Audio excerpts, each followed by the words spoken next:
அனைவருக்கும் வணக்கம். என்னோட பேர் மருத்துவர் பிரேம்குமார். நான் பாதத்தோட சிறப்பு அறுவை சிகிச்சை நிபுணர். இந்த வீடியோல நான் உங்களுக்கு என்ன சொல்ல போறேன் அப்படின்னாக்கா, கால்ல வர வீக்கம், அதாவது கால்ல ஸ்வெல்லிங்னு ஆங்கிலத்துல சொல்லுவாங்க.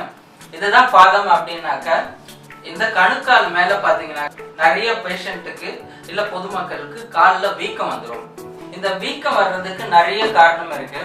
பிரதானமா பாத்தீங்கன்னாக்கா வெரிகோஸ் வெயின் அப்படின்ட்டு நரம்பு முடிச்சு வர வியாதியில பாத்தீங்கன்னாக்கா இந்த கால் வீக்கம் வரலாம். ஏனக்கால் அப்படின்ட்டு ஒரு வியாதி இருக்கு இல்லையா, அந்த மாதிரி பிரச்சனை இருக்கிறவங்களுக்கும் காலில் வீக்கம் வரலாம். அப்படி இல்லாத கிட்னி ப்ராப்ளம் இருக்கிறவங்களுக்கோ, ஹார்ட் ப்ராப்ளம் இருக்கிறவங்களுக்கோ, லிவர் ப்ராப்ளம் இருக்கிறவங்களுக்கோ, இல்லை யூரின்ல புரோட்டீன் போகுது அந்த மாதிரி ப்ராப்ளம் இருக்கிறவங்களுக்கு இந்த மாதிரி காலில் வீக்கம் வர்றது ரொம்ப காமன். ஆனா இது எல்லாத்துக்குமே பொதுவான மேனேஜ்மெண்ட்னு பாத்தீங்கன்னா ஸ்டாக்கிங்ஸ் அப்படின்னு சொல்ற கால் உறை. இந்த கால் உறை பாத்தீங்கன்னா அது யூஸ் பண்ணும்போது கொஞ்சம் இனிஷியலா அவங்களுக்கு ரொம்ப சிரமமா இருக்கும். அதை யாராவது ஒரு உதவியோட தான் வந்து அதை போட வேண்டியதா இருக்கும். வேற எந்த மாதிரி ஸ்டாக்கிங்ஸ்லாம் அவைலபிளா இருக்கு? சே ஃபார் எக்ஸாம்பிள் இதை வந்து ஜிப் ஸ்டாக்கிங்ஸ், ஜிப் வச்ச மாதிரி இருக்கு. அப்புறம் பாத்தீங்கன்னாக்கா வெல்க்ரோ ஸ்டாக்கிங்ஸ் அப்படின்ட்டு பாதத்துல இதை ஒட்டுற மாதிரி ஆப்ஷன்ஸும் இருக்கு. ஸோ இதை எடுத்து காலை சுற்றி அவங்க ஒட்டிக்கிட்டாங்கனாக்கா அது டைட் கம்ப்ரெஷன் கொடுக்கும்.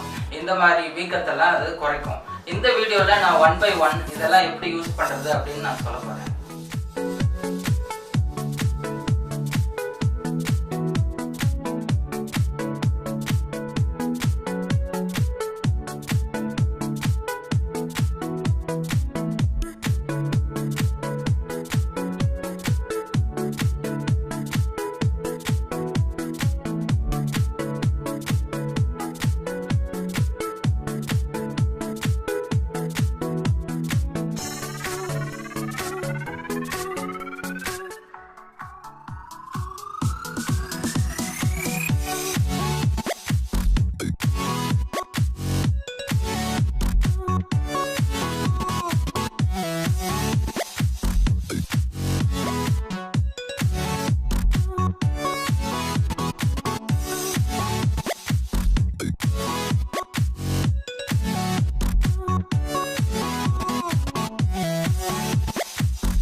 இப்போ நீங்க வந்து விதவிதமான ஸ்டாக்கிங்ஸ் எப்படி போடுறது அப்படின்ட்டு நடைமுறையில பிராக்டிக்கலா எப்படின்றத பாத்தீங்க. நீங்க இப்போ என்னன்னாக்கா, நீங்க ஸ்டாக்கிங்ஸ் போடும்போது அதிகாலையில் மார்னிங் டைமை ப்ரிஃபர் பண்றது நல்லது. வீக்கம் கம்மியா இருக்கும்.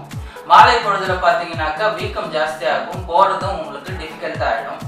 ஸோ இதை நீங்க வந்து இந்த வீடியோல இருக்கிற மாதிரி ஃபாலோ பண்ணீங்கன்னா ஸ்டாக்கிங்ஸ் போடுறது எளிய முறையில நீங்க கற்றுக்கொள்ளலாம். நன்றி, வணக்கம்.